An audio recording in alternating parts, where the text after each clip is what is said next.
Welcome to Haunt Weekly.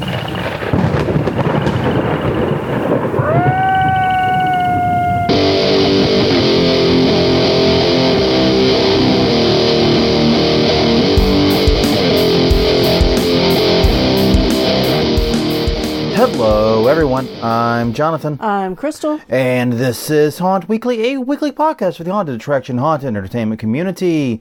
Whether you're an actor, owner, or just plain aficionado, we aim to be a podcast for you. And we return to you once again, dear listeners, on this happy Monday. I hope your weekend was an excellent one. But to talk once again about pricing. Yes. Because we are masochists. It went so freaking well last time. Exactly. That's what I was about to say. Was that it went so well that we just had to come back for more punishment. Yeah. Actually, we kind of always envisioned this as a two-parter, and so we're finishing what we started. But yes, if you want to know why it went so well, you can follow us at hauntweekly.com or Haunt Weekly on Twitter, Haunt Weekly on Facebook, youtube.com/Haunt Weekly is our YouTube channel. We're also on iTunes, Google Play, Stitcher, wherever finer podcasts are distributed. Yes. All right. But yes, as we said, this week's topic is how to raise your prices without angering customers. Last week we talked about how to price your haunt. Yes. And the idea was some of you might realize, oh, wait, we're priced too low. Exactly. A lot of people are apparently thinking differently. Yeah, they are. And we'll get into all that in a minute. First thing is first, though, we have to do conference reminders. Crystal, the oddball, please begin. Okay, Seasonal Attraction Leadership Symposium 2019 in Kissimmee, Florida on December 9th. It will be at the Gaylord Palms. It is put on by the Haunted Attractions Network. There will be 4 keynotes with following discussions, private viewing of Christmas by Gaylord Palms, hauntedattractionnetwork.com or leadership-symposium.org. Doesn't it just roll off the tongue? It does. Rolls off the tongue. And I don't think I've had to say that one yet. Rolls off the tongue like gravel. Yes. It's not the easiest it's not the most podcast friendly to me. Or the easiest to spell. All right. But coming up December 13th in Chicago, Illinois, it's the Lost Souls Haunted Bus Tour Christmas Edition. Visiting, we have the haunts now. Yay. Massacre Haunted House before opening with a free Xmas beverage before going in. Yummy. Ooh la la. And Midnight Terror with a free holiday meal after. We have been to these haunts. Yeah. They're both excellent. I would love to see their Christmas show. Tickets are just $75. This includes transportation, the drink, the meal. Yeah. I don't know what to tell you, folks. No. It does not get better than that. You tell them to go to LostSoulsChicago.com. If you are in the area and you don't go, I can't help you. Yeah. Okay, then January 17th through the 19th, it's HauntCon Halloween and Party Expo here in New Orleans at the Ernest N. Memorial Convention Center. It will be featuring us. We will have a talk. We're also doing a walkthrough on the 17th with food. We're going to provide food. Food and gifts and other stuff. Yes. We're asking you, though, so we can get a head count, to please go to facebook.com/hauntweekly, find the event that we posted there or shared there. I'll reshare it every week. Right. And I'll share it like on Wednesday or something. Yeah. So we'll keep it fresh. But basically, mark yourself as going so we know how many people to prepare for. This includes transportation, food, and gifts and things like that, and also just what our actors can expect. Yes, exactly. Also, we are, like you said, we're giving a talk, Basic Scare Tactics, Scaring by Design, and there may be a second talk. I can't confirm anything yet, but I may be getting down dirty again on IP stuff with a second talk. So, shh. Nobody listens to the podcast, so I'm not supposed to tell anyone yet. Actually, no, it's not like it's a big secret or anything. It's just, it hasn't been confirmed yet. Right. We don't know the name. We don't know the time. We don't know that stuff. Yeah. There will probably be a second talk. HauntCon.com for more info. Yes. Then after that, February 21st through the 23rd in Pomona, California, it's the Haunt X, the Haunters DIY Expo at the Fairplex. We'll be touring Asylum Haunted House, lights on and off. Features a costume ball and more at Haunt X, like the letter X.com. Okay, and then May 15th through the 17th, it's Ohio Halloween and Haunters Convention at the Ohio State Reformatory in Mansfield, Ohio. Features a ghost hunt, costume party, and haunted house tours. Ohio Halloween and HauntersConvention.com. Yeah, they haven't published all the details about what they're touring yet. We're getting on this one early because we love these guys. Right. So, but yeah, it is coming. Get ready for it. Yeah, we saw people like pretend setting up or maybe actually setting up. I don't know. There were booth pictures basically. Indeed. So. Okay, first thing up, a quick update on our haunt. Not a lot to talk about. You're working on a headdress and fashion show that's coming up next weekend. Weekend after. Yeah. So that's been taking some precedent. We'll have more on that later. Yeah. But yeah, long story short, we haven't been able to spend much time out there this weekend. We're hoping that with the time off coming up soon, we'll be able to throw a lot more time into it and have some bigger updates for you. Yeah, exactly. I mean, we're going to be ready to open. Oh, yeah, it's not a problem. For the 17th. I'm not worried about that. But I have a very interesting possible proposition for the headdress business, and so that's what I've been focusing on this week. Yes. Definitely we'll be talking about that in later episodes, probably. After it's confirmed and announced publicly. Indeed. All right, so on that note, some follow-up from last week. Last week we were talking about how to price your haunt. Right. A lot of people seem to really enjoy the $1 per minute rule. Yeah. And there was a lot of good conversation about it on the Facebook page, facebook.com/hauntweekly, in case you didn't get that message. The first 2 times. Yes. This episode. You know, and at the end of the day, there's going to be an agree to disagree here. Yeah. I come from this as a home haunter who is a businessman. Right. In my day job. Yeah. Not as a haunted attraction business owner. But I also come at it as a haunt lover who sees a lot of haunts closing despite having lines out the door. Right. Exactly. And that's what's kind of frustrating. And, you know, what killed the House of Shock?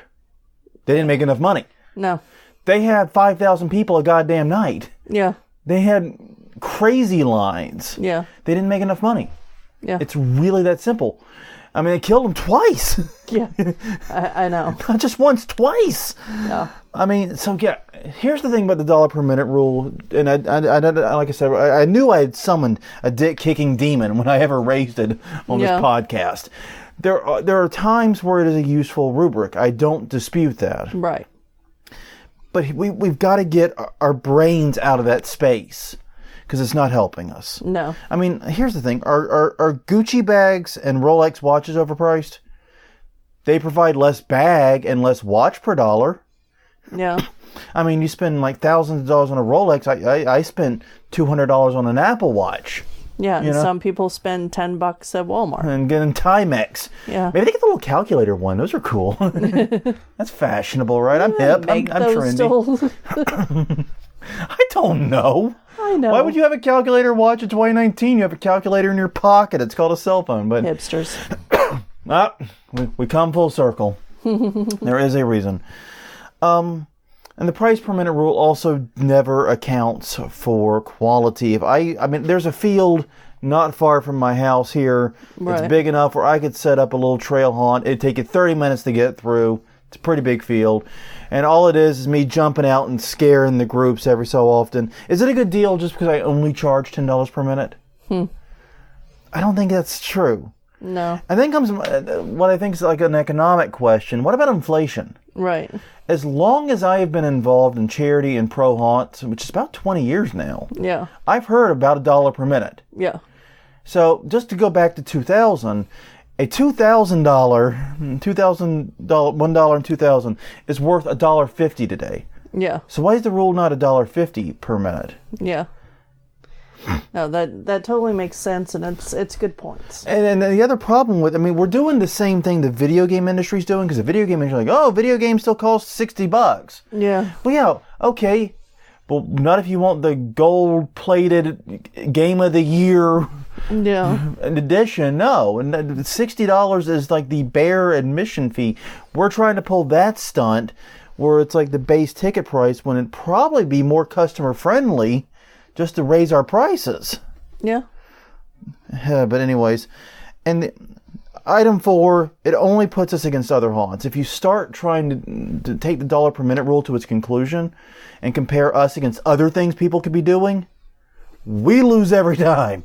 Yeah. We are the worst deal in entertainment. Mm-hmm. Literally.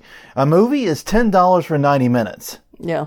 That's $1 for 9 minutes. Yeah. That's like 11 cents a minute. Mm-hmm. A video game is $60, and depending upon the quality of the video game, you get hundreds of hours. I paid $60 for the Outer Worlds. I got 25 hours of playtime. Yeah. So what is that? That's 1/25 the dollar per minute rule, basically. Yeah. Concert, the last one I priced here at the Superdome was a 3-band thing. It was supposed to go on for 3 hours. It was $90 a ticket. We lose to live music in stadiums. Yeah. Hell, we lose to Disney World. Disney World's $105 for a day pass. Mm-hmm. If we're going to harp on $1 per minute and make that the basis for our pricing, we're going to lose to everything else. Yeah. Because in the end of the day, we're not a value industry. Right. We're just not. No. We are an experience industry. And the reason people pay us money at the end of the day isn't necessarily because we're the best deal in entertainment. It's because they fear missing out on what we provide. Yeah. FOMO is super powerful. And yeah, we have a spreadsheet. Crystal, I'm motioning to Crystal now here. Have a spreadsheet that calculates the dollar per minute and even has nice little automatic filters and things, and it's all neat and cool. And I guess we could do some conditional formatting and Right. all that stuff. We have that. Normal haunt customers don't. No. Normal haunt customers don't have a weekly podcast about haunted attractions. We have to stop pretending. Normal haunt customers don't listen to a weekly podcast about haunted. What's wrong with you guys? Screw us. That means none of us are normal. None of us are normal. That's the whole point. Right now. This is not a sign of a healthy, well-adjusted human being that we do this. No. It's normal, healthy, well-adjusted human beings that come to the haunt. Mm-hmm. We have to put our heads in their shoes and try to focus on what they're getting. So yeah, for me personally, it's, we have to compete first on quality and the uniqueness of the experience. Price is a distant second. Yeah. And the local haunts, by the way, I was thinking about this after the whole conversation. I wasn't involved in it directly. It was you doing most of the comments. I didn't get a chance to jump in till way too late. And by the time it was done, it's like, I didn't feel like kicking up the dust storm. I'll wait till Monday and kick it up. Exactly. It's I much noticed. better. I noticed that you slipped that in here. Much better, right? Yeah. Much better. We'll wait till Monday to kick it up. The thing is, local haunts break the rules. I actually checked the reviews on the 3 main local haunts. Mm-hmm. You have Scout Island Scream Park, you have the Mortuary, and you have New Orleans Nightmare. Right. Now, New Orleans Nightmare is 21 minutes long. On the night we went, it would have been $20, but most people went later in season when it was $40 a ticket. Right. That completely borks the dollar per minute rule. It has the highest rating in New Orleans. Yeah. The customers are relatively happy, at least, compared to the other haunts. Exactly. Mortuary was $30 for 10 minutes. Yeah. And it has higher ratings than Scout Island, which is $50 for over an hour of time, depending if you go through all the attractions. Yeah, it's basically a full night. Yeah. I mean, especially if you have kids and you're doing all of the kids stuff, too. It's a full night. We, as haunters, do these bizarre dollar per minute calculations. Yeah. Your customers don't. No. Yeah.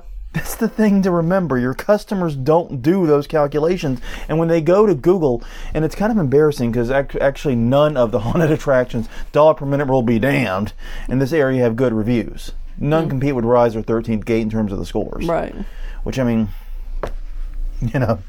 I can't necessarily blame them, but it has nothing to do with dollar per minute. No, it doesn't. So yeah, and the thing about it is this, I love haunted attractions. I see too many haunts with long lines closing because they can't make ends meet. I see too many haunters who are talented and amazing and work year-round on this to have quote-unquote real jobs. Yeah. Yeah, I mean, a lot of people who have haunts also have a 40-hour-a-week job. And it's absolutely insane. You take the risk and the investment and then time, and both money and time, to create a business like this, and it's not your job. Yeah. Yeah, I mean, that's probably one of the things that surprised me the most when we started going to conventions. Yeah. Is how many people still have full-time jobs and aren't making enough to pay for themselves. Themselves, yeah. Forget about a crew. Forget about staff. Yeah. Forget about that.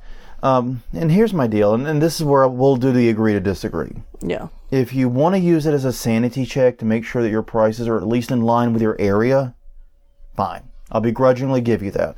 You don't want to be known as the hyper expensive haunt, especially if your quality is not also that equally elevated, right, in your area. You're right. But focus on charging what you're worth. People will pay. Focus on charging what people will pay and still be happy about paying. Yeah.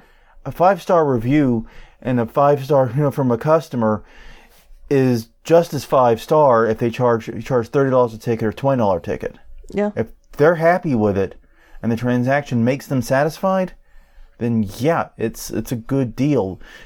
And I mean, I don't like this mentality of I'm not going to just charge what I can get away with. That's exactly what you should be charging. Yeah. That's what economics is. Yeah. That's how you make money. If you and the customer are both happy, then you should maximize what you charge and keeping the customer happy. Yeah. Anything else is leaving money on the table. And a haunt that closes with a line out the door is just as closed as the haunt that no one showed up to because the price was too high. Yeah. You're just as closed. Yeah. And one final point before we move on. I know. I've been on this for a while. One more. Well, you've been stewing for a little while, too. I have been. I've had all week to think about this. Yeah. And it's been a heck of a week. It's been a heck of a week. It really has, for a lot of reasons. I've been far too sober this week. Yeah. Sober force, we'll say. But no, New Orleans Nightmare is the 13th floor haunted house. Yes. And 13th floor is growing and expanding and is entering markets, and middle tier haunts are struggling. Right. Here's the thing I want everyone to think about. They're not winning by building bigger and by building better haunts. They're building great haunts, don't get me wrong. That's not a knock. Mm-hmm. They're building good haunts, and they're operating good haunts. New Orleans Nightmare is a good haunt. It's not a criticism. But they're not beating other haunts by building better ones. They're beating them by being better at the business side. Yeah, exactly. We've got to get better at the business side. When we started this podcast 200 odd episodes ago, 200 what episode we have? 7 episodes ago, we actually had the subhead Scary Good Business. Yeah, we did. We wanted to focus on the business. I know we realized a weekly podcast focusing on just a haunted attraction business was stupid. There's so much more we wanted to talk about. And so we did. We expanded way beyond that, and I'm happy we did. But this is the passion side of it, is that we want haunts to do good business, not just good haunting. Exactly. And I think that a lot of people lose sight of that. You get wrapped up with the passion and with the creativity and the project, and you don't think about the money as much. A job you enjoy is still a job. Yes. It just happens to make you happier. Yeah. Yeah. So, yeah. And hey, guys, I'm going to say it. I ran into this problem when I started my business. Yeah. I got into this business out of passion. My business of copyright and plagiarism issues, I got to it out of passion. It was a personal vendetta. It was. 15 years ago. It was a personal goddamn vendetta. And I got into it. And so when I first started, I undercharged. I wasn't making nearly enough per hour. Right. But someone, and I wish I could remember who it was, pulled me aside and said, if you don't raise your rates, I'm going to beat the crap out of you, basically. was what, again, this person probably could have kicked my ass because it's not a high standard. But yeah. Well, yes. Anyway. Now, what were you about to say? No, I know that there were other people in addition to me that was saying that. I don't remember who threatened to kick my ass for it. That's what I'm saying. That was when it really woke me up. That was probably Rob. That sounds like Rob, yeah. Yeah. Someone threatened to kick my ass, and it kind of woke me up. Yeah. And now I charge an hourly rate, and I get paid that hourly rate. Yes. Exactly. And I make enough money to eat and buy pints of Guinness and things like that. Exactly. I mean, basically, when I'm pricing my headdress stuff, there is a base price that I start with of how much do I want to get paid an hour if I'm working a full-time job. How much am I asking that they pay me? And then I add on to that. Yeah. Same with photography. Photography, it depends on the customer. Yeah. But businesses, I charge them a full rate. And you've been paid it. And I've been paid it quite well. Yeah.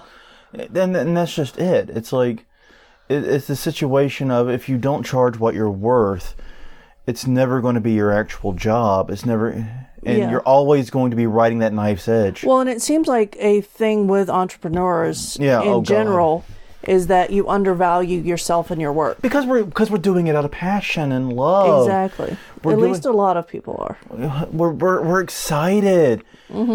We feel weird charging a good rate for our happiness. Right. That feels weird. It does. I get that. I really do. And I can see why it's a problem for haunters.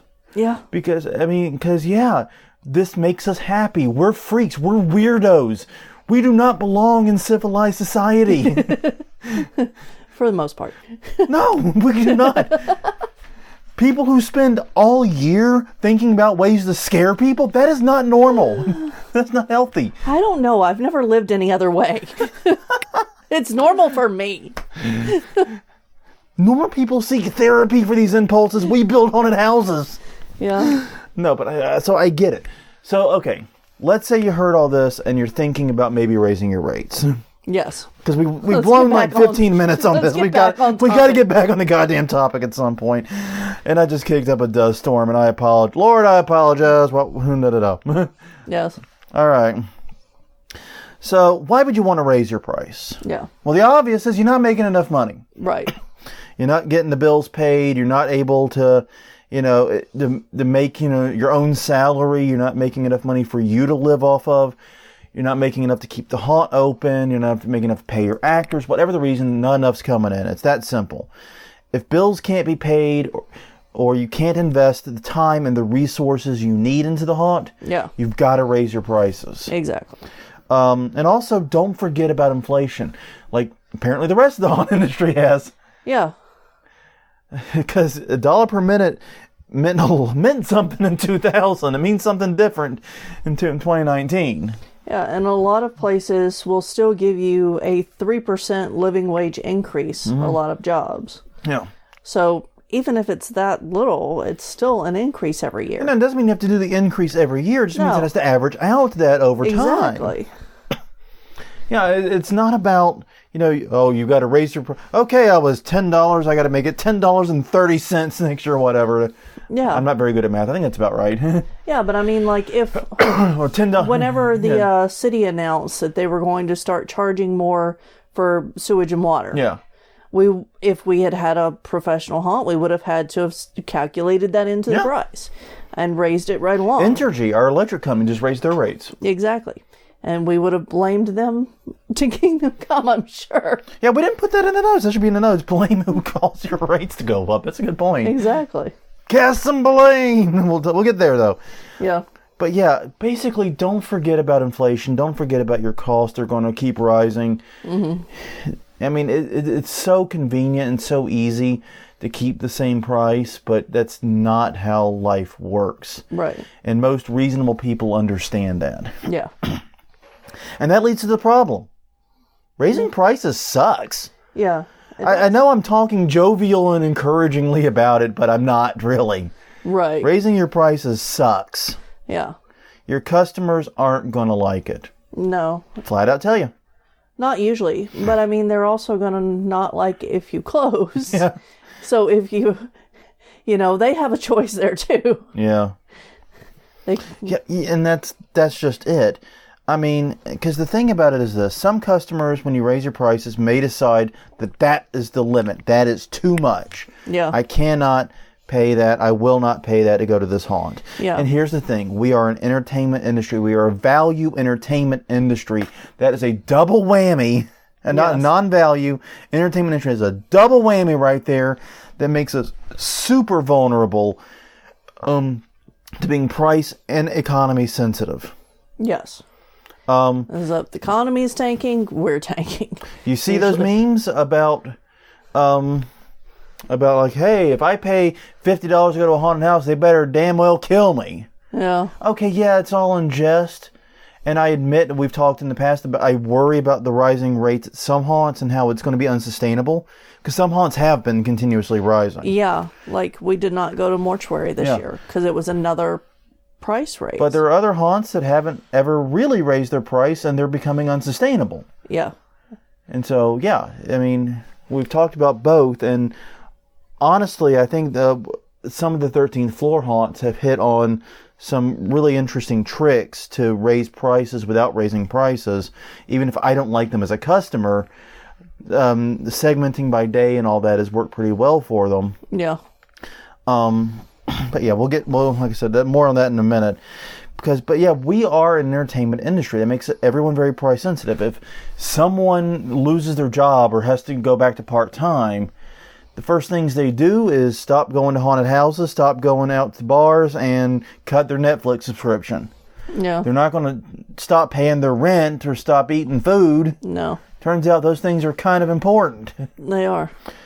So yeah, you can actively lose money by raising your prices. If you raise your prices by 20%, but you see a 35% reduction in people, you've lost money. Congratulations. Yeah. The problem is, like I said earlier, a haunt that is closed because it has a line out the door but isn't charging enough is just as closed as one that no one goes to. Mm-hmm. They're equally closed. It might seem better in the season, but it's equally sucky the next. Yeah, and I think that your customers that love you, those really loyal ones that come every year and they try to find you afterwards because they know who you are, and we get it here, so I'm sure that bigger haunts get it too. And they talk to the actors. Those guys are going to pay the increase. Yeah. And it's because they understand that you are a business. Hopefully they do. And they don't want to see you close.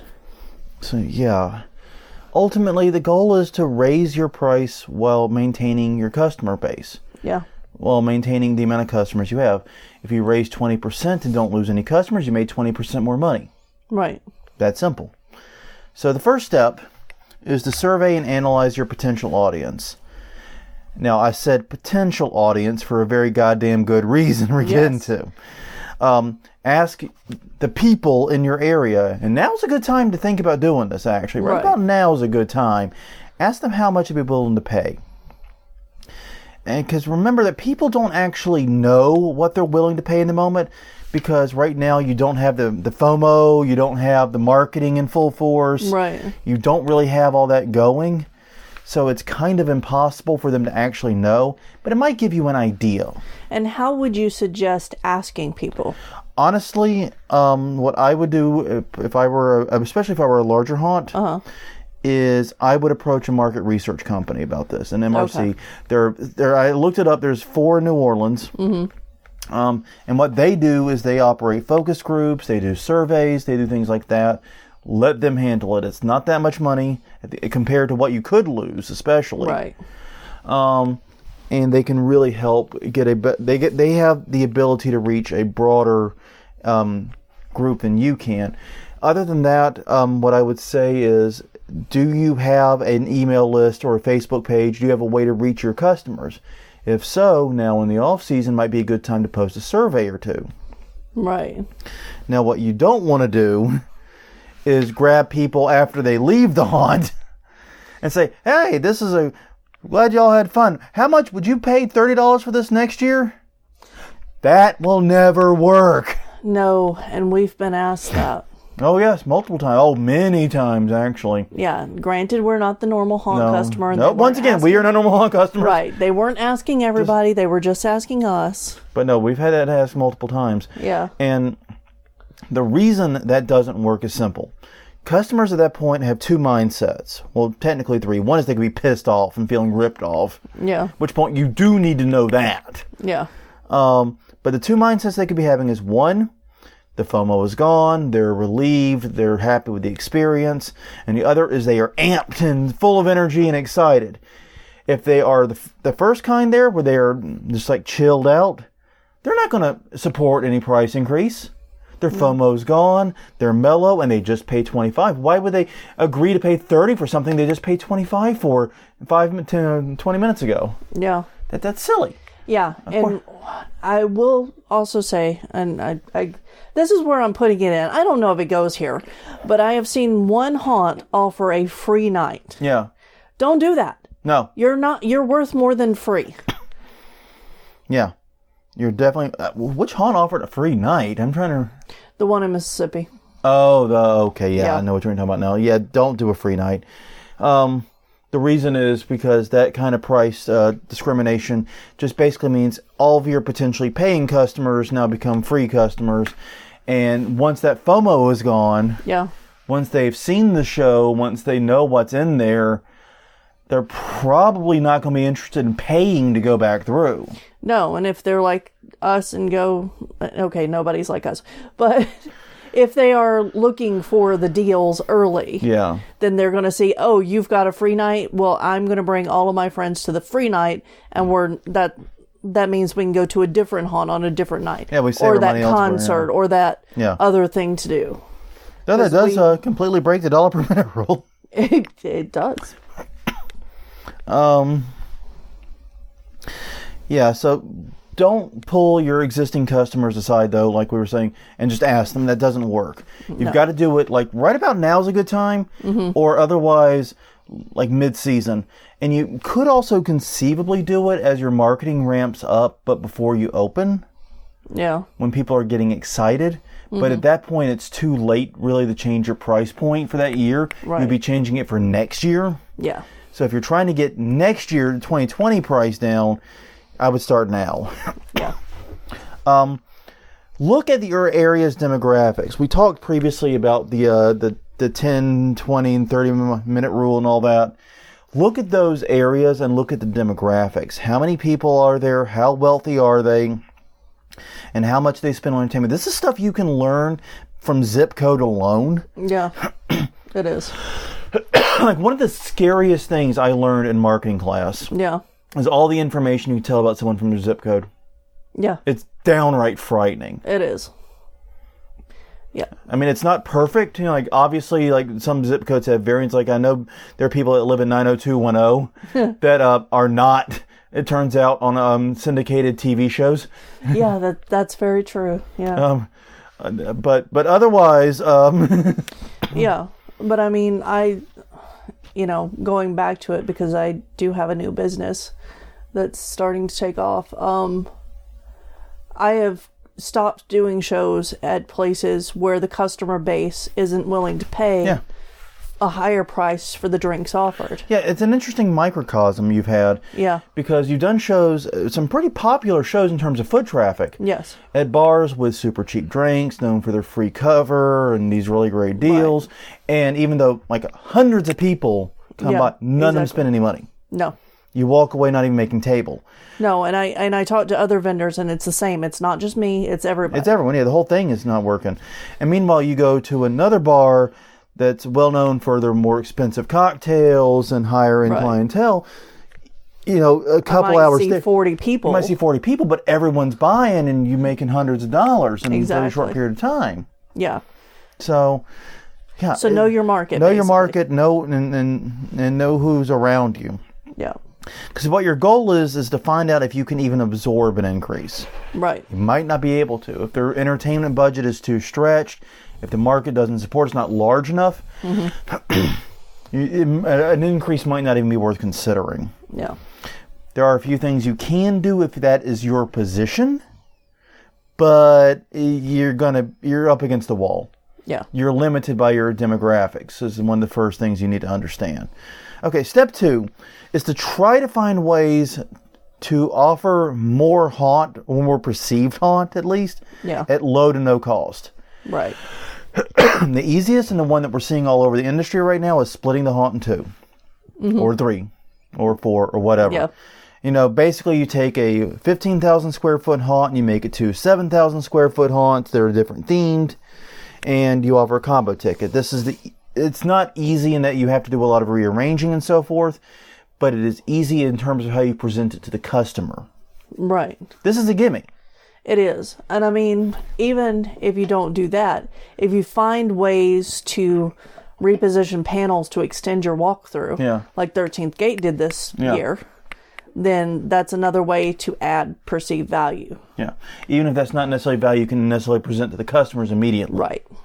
That might be something they understand the next year. Right. We're doing a lot of changes this year. Advertise it. Well, I would advertise that all new sequences, revamped for the new season. Mm-hmm. But the idea here is if you do the split out, like a $25 haunt becomes two $20 haunts, and you offer a $30 combo pass. Yeah. You functionally raised your price $5, but everyone's going to think they're saving 10. Yeah, exactly. That's the easiest sale ever. It is. You can't go wrong with that. I mean, okay, it takes a lot of work, but it's not a lot of investment usually, and especially if you're revamping a lot anyway. Right. And like I said, it's the simplest, easiest, stupidest pitch to the customer. Yeah. They will eat up your price increase. They will celebrate your price increase even if you do that. Yes. Combo passes. Combo? Yes. This haunt's worth $20. I'm saving 10 on it. I mean, it's crazy how that works. Yeah. Well, and I mean, that's why people go to stage, apparently, we learned. Well, it's why people go to, like, Burger King and McDonald's versus the local chains that don't have combos. Yeah. Five Guys is a smaller market, but they also don't. Do they have combos now? No. See, they don't have combos, and neither does Bud's Broiler here. Bud's local. Broiler. That's what I was thinking of. Because every time I go in there, I feel like, I'm paying Bud's Broiler more. being the only actual local chain we've mentioned. Yeah. Five Guys is, of course, national. Yeah, I know. And Five Guys is fucking amazing. Yeah, it is. But it's a smaller footprint. Yeah. But they offer a better value burger. Yeah, I would. They offer a much better product, I believe. Yeah. But you're right, the combo meal and the convenience of it, exactly, and the perceived savings of it, even if they're not real savings, is the point you're trying to hit at. That is what I'm trying to get to. Making sure we're on the same page. In a similar vein, you can offer a secondary attraction, maybe not one of equal size, but maybe something else to throw onto it. So what you do is you open a $25 haunt. It remains $25. But you offer a second $10 attraction with a $30 combo pass. Yeah. Now, this could be anything. It doesn't have to be a separate haunted house or haunted attraction. Mm-hmm. It could be a mini escape game. Yeah. It could be a VR experience. It could be that thing they were doing in New Orleans Nightmare where you crawl around in the darkness. Yeah.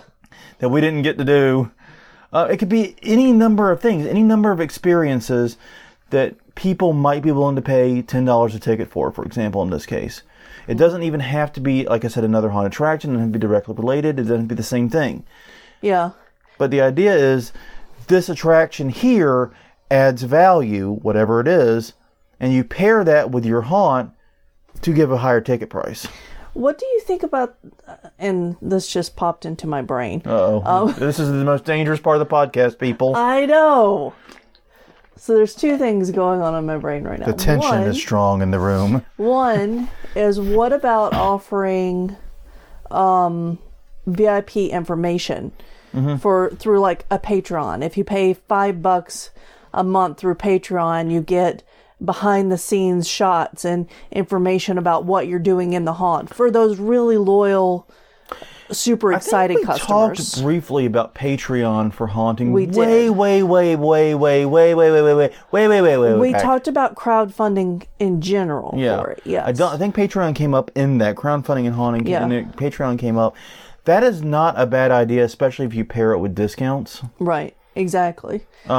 So if you do a monthly subscription type thing, and so you get a discounted ticket and you get information throughout the thing, and maybe you could do a barbecue or something, or have Q&As or whatever. Or Q&As. Or what about even doing like a community outreach where people who follow you on Facebook and want to paint a wall in the haunt, hey, you get free labor and you get these people excited? I don't know. Could be something fun. They pay to be a part of that, though. But yeah, the secondary attraction idea, though, is something we saw at Folklore. Yes. You always cut in with these ideas, like Sorry. before we finish the topic. The third is the one that we see pretty much everywhere these days, is to offer VIP tickets. Mm-hmm. Some people hate lines. Some people have elsewhere to be. Some people, like us, go to multiple haunts in a night. Right. VIP tickets don't necessarily raise your base ticket price, but can raise the average ticket price per customer, which is the end goal. Mm-hmm. However, and this is something that kind of boggles me, there seem to be some markets that they just don't move. Yeah. Like... Creepy Hollow. I don't understand why we were the only ones in the VIP line.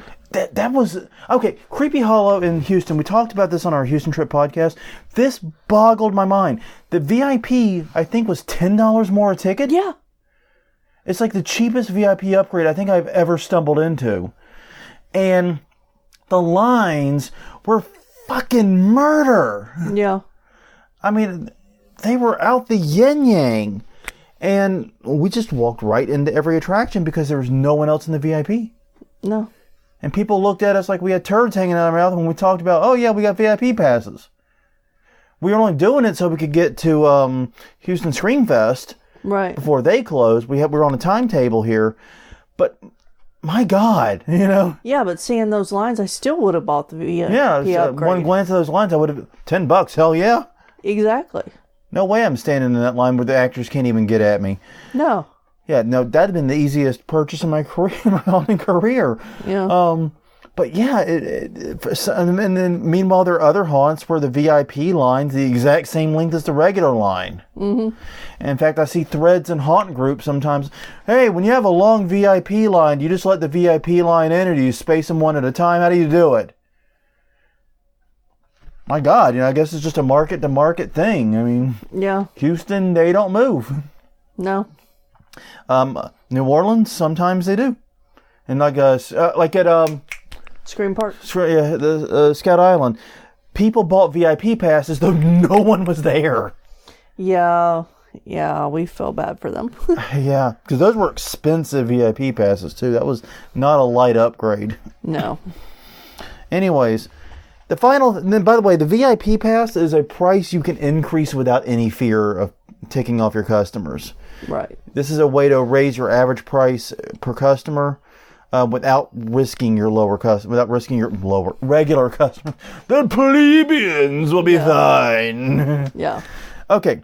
And the other thing you can do is offer combo packs, pair your haunt ticket up with merchandise that you sell, offer a, super fan pack or whatever you want to call it. Mm-hmm. You workshop the name. That's your job. I like super fan pass. Super fan.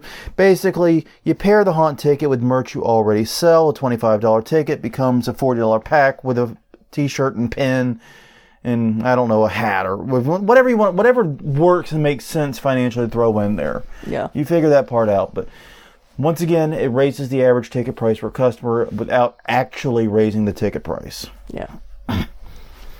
But sometimes all that stuff isn't enough. Sometimes you can't cut your haunt in more pieces. Sometimes you can't do these things. You have to actually raise your base price. Well, as we discussed in the last episode, prices should end in 5 and 0, ideally. Don't forget about your cash customers.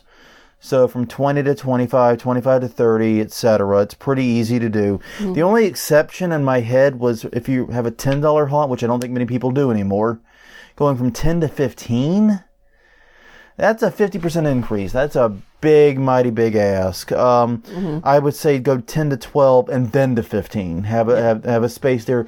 12 is not a comfortable amount.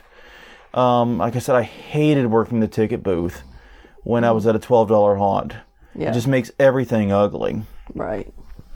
But yeah, and there's a bunch of great articles, by the way, on this about Coca-Cola and how they did not raise their price from 5 cents for an incredibly long period of time, like the first 70 years of their existence. Coca-Cola been around a long time. Yeah. You know what I mean? Like for the first 6 or 7 years of experience, they didn't raise their price past 5 cents, even though their costs continued rising. They did everything they could on the back end to reduce their expenses. And they even reduced the size of the beverage. They did everything. But eventually got to a point they had to do it. And one of the reasons was because there ain't no half cents. Right. So any increase is a big one, especially since so much Coca-Cola sold in vending machines. The only way they could actually increase their price was to go from 5 to 10. Because ain't nobody got time for pennies, even in the early 1900s. Yeah. Just a thought. So basically they knew they were staring at a 2x price increase, so it took them forever to do it. Understandably. Yeah. Step 4. Once you've increased your price, double down on your marketing. This is an incredibly important year to market heavily. You're going to need the marketing budget to sustain this because marketing creates perceived value. Now, I tend to think that you get the biggest perceived value from big ads, from ads that are perceived as being expensive. And the biggest bang for your buck in this area is going to be billboard marketing. And the reason is billboard advertising is surprisingly cheap. Like we actually looked at buying a billboard for the home odd. Yeah. Because you can get on one of those rotating billboard things. Yeah. For nothing. I mean, it's very little. Yeah. Well, you also helped out another haunt look at billboards in their area too. Yeah, and it would have been like $5,000 for the quarter to get along I-10 corridor. Yeah. I-10. It would have been insanely cheap for them. They opted against my strategy. But the point is, this creates a sense of perceived value. Even if it doesn't let a lot of new customers know, the fact that they are reminded of your haunt's existence every day increases perceived value, increases their curiosity, and increases that FOMO. All that stuff goes up. So yeah, the greater your presence, the greater your perceived value. And also, don't forget your radio and your TV.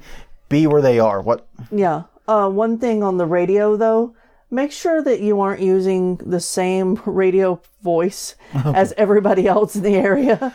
Yeah, it's going to be harder to stand out on radio. I hesitated to even put radio on that list. Well, okay, so I listen to standard radio in New Orleans, and I hear the ads every year, and they're all done by the same announcy guy. Yeah. So I can never tell at the beginning of the ad which haunt I'm hearing about. Is it the Mortuary? Is it New Orleans Nightmare? Which one is it? Yeah. And I know that they paired up to help cross-promotion and shared some of those costs, but that might be an unforeseen outcome. Side effect of that, Yeah. Good point. It's an excellent point. Yeah, and here's the thing. Investing in quality is necessary for long-term success, but in the short term, marketing is what's going to drive your perceived value. Yeah. Invest in your haunt so that customers who come tell others and spread that word of mouth and they help you and everyone knows you're good. But in the short term, if you need to bump up your perceived value, like when you do a price increase, marketing is an incredibly powerful tool. Basically, though, don't forget, good marketing can only sell a bad product once. Yeah. Cannot do it twice. And make sure to market the price. Make sure to include the price in every piece of marketing you do. And say it's whatever dollars. And here's the thing. I know you disagree with me on this, Crystal. But don't mention the price increase. Just make the new price seem like it's been there. Don't say we're more expensive this year. Yeah. Now, you can say things like you were talking about, newly revamped, extended walkthrough, all new section, whatever, Right. You can say those things. But I mean, the main thing is this. You don't need to remind the customers that forgot your previous price. Not everyone has spreadsheets of what they paid for haunted houses. This is true. Most people don't, and most people, even though haunts are an expensive proposition, especially on a per-minute basis, most people don't track their expenditure so closely. So, no, well, last year we spent $120 going to such and such haunt, when this year that was $150. What happened? Yeah, exactly. Where'd our money go? Yeah. Scrooge McDuck wouldn't even do that. Normal people don't do that. So put it out there, make it very clear what the price is so there's no surprises. What you want to avoid is a surprise. Yeah, and I think that that's where I was thinking that I disagreed, Oh. but Oh, you had in the notes that you disagree with me. You definitely should advertise the price, but you should not say the words, this is an increase. oh no, that would be silly. That would be quite daft, I think, to do that. Yeah. Yeah, basically don't remind the cut. Many of them forgot what you charged last year. Let them forget. Yeah. Let them forget. They're not us. They're not haunt people. They don't have spreadsheets to keep track of their expenditures. Nope. They're not putting this on their taxes as deductions. Right. They're not doing that. Let them forget. Encourage them to forget. Yes. Hit them over the head repeatedly. No, don't do that. No. That may be too far. Yes. Well, for $50. $50, we'll hit you with it. All right. Got to speed up the last little bit here. Step 5 is to offer discounts. Basically, some of your customers are going to notice, especially your more savvy and your more regular ones, offer them ways to sneakily beat the price increase. Right. I see a lot of haunts locally say, hey, bring in a Coca-Cola or Dr. Pepper can and get $5 off. Well, that ixnays any price increase. Yeah. Takes it out. It's an easy thing they can do. Buy online with this coupon code and get whatever % off. All right, basically between the early bird deals and any discounts you offer, it should be possible for a customer that is truly upset about this increase Yeah. to get out of it. And that way you're not leaving their money wholly on the table. Right. Now, one thing to think about here is what the mortuary did this year, which the mortuary has stayed flat in their pricing for at least a few years. But they've been getting rid of and reducing the discounts. Oh, okay. I was about to say, are you sure about that? They have not gone up from $30. I think they've been at $30 for a while, but they had up until this year been offering some significant discounts. Yeah, like opening weekend was always cheaper. Wasn't this year. Not that we found. No. If it was, we didn't know. We checked. Didn't find it. So yeah, basically, be thinking about how you're going to phase out these discounts. If you're going to phase them out, my thing is you shouldn't phase them out. Because if you're someone that is that regular customer, is always looking for that early bird deal, then you're going to be very disappointed. It's going to be an extra kick in the gut when you don't get it. Yeah. And that's kind of what happened to us in the mortuary. Yeah. Now, like I said, we're not typical haunt customers. Don't base your marketing strategy on appeasing us, please. No. That is suicide. Yeah. There's like 100 of us in the entire country at this point. Yeah. We don't have all of the Okay, there's answers. a lot more than 100, but there's not many more. We don't have all of the answers. No. We don't even have many. And step 6 on all this, to bring it to a close, take a break. You did your price increase, you pulled it off, you got the discounts, you gave people, ways to beat it. Take a break. People will forget or omit whatever it is, one price increase. Yeah. But when you do back-to-back, or God help you, back-to-back-to-back price increases, Yeah. then people are going to notice. That's what the mortuary was doing for years back. They haven't increased it, like I said, in the past couple of years that I've noticed. But they were doing those annual price increases, stepping up every single year. Yeah. And we were dependent upon those discounts. And then when the discounts got yanked from us, Yeah. couldn't go. Exactly. Just could not go. Couldn't make it work in our heads. So take a break. Take at least a year off, probably 2 before doing an increase, which means your price increase has to factor in this is the only price increase for a year or 2. Yeah. Yeah. I would even go further than that, but it depends. You're on how probably much not wrong to go further you're than able that. to go. So I'm thinking that 5 years is about when people forget. When they really, really, Like really all of completely forget. everybody. Yeah. No, and I get it. Special circumstances happen. If your landlord jacks up your rent or something like that, you might have to increase, and there's nothing you can do about it. Yeah. Just blame the landlord. But yeah, that's the thing. If something like that happens, where you have an increase that you can't hide, Yeah. that you can't just write off like that, explain what happened. Yeah. Be honest with your transparent. customer. Yeah, be transparent and honest with your customers. Yeah. Yeah, easy peasy. I mean, you can't do that year to year because, okay, why did you go up this year? Well, lighting went up and all these little things nickel and dimed us. Doesn't sound as compelling as, yeah, the landlord doubled our rent. Yeah, exactly. That's a much easier story to present, because most price increases are going to be inflation. Yeah. And the natural increase of goods and cost of goods and services over time in a capitalist economy. Mm-hmm. So yeah, but if something like that happens, yeah, be honest. If you got flooded out and you spent a lot of money on repairs and you have to do a price increase to cover that, say what happened. Yeah. Be transparent. If something like that happens, be transparent, and people be more willing to forgive if it's genuinely not your fault. Right. And in fact, if you do have a disaster like that, where you took damage, you could link, because I'm sure you had a news article. If you didn't, you should have been contacting the news when it happened. Yeah. I'm not kidding. Yeah. Contact the news, tell them that you took damage. You'll get on our podcast for the news episode. And that'll guarantee you'll get, no, it won't have a good season. No. But then you can link back to it as part of your explanation of why you have to increase. Yeah. Long story short, though, yeah, is try not to do multiple back to back to back. Yeah. Sorry. The other thing, though, is that if you do take damage, and we just saw this recently with our local cafe that we go and craft at every week. They took damage in a storm. It was a lot of damage. And there was a GoFundMe for their employees.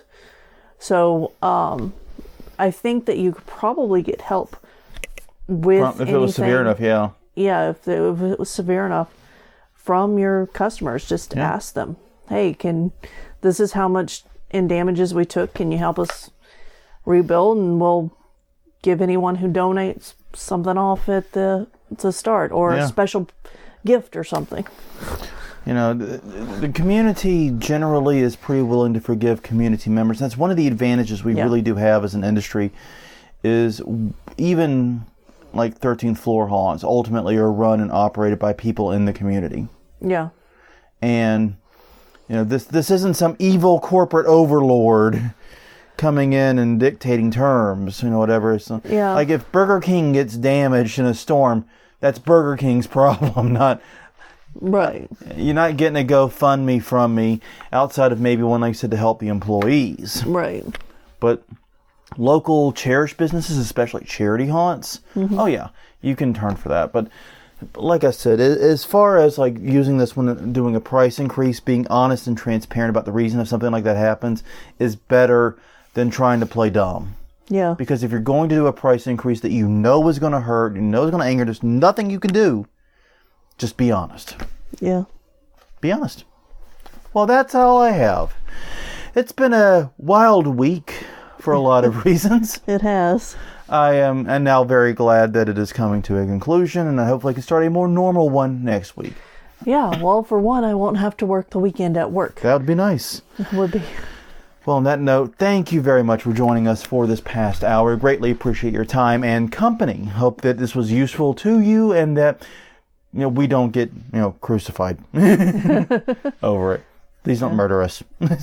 Yeah, I'm sure. This has been you can find more Haunt Weekly at hauntweekly.com or Haunt Weekly on Twitter, Haunt Weekly on Facebook. YouTube.com/Haunt Weekly is the YouTube channel. All previous episodes are available there for easy listening. You can also find us on Google Play, iTunes, Stitcher, wherever you get your podcasts. We're probably there many times over. By the way, I took a look at the stats for the first time in a while. We seem to have gotten popular. Oh, wow. Yeah, we're getting about twice the downloads we were just a month or two ago. I think some of that's the Halloween bump. But some of that seems to be sticking around in November, so we'll see how it goes. Yeah. But until next time, I'm Jonathan. I'm Crystal. And this has been Haunt Weekly, episode 207, talking about how to increase your prices without ticking off your customers. We will see you guys next week for episode 208, which means we're doing the news. We'll see you then.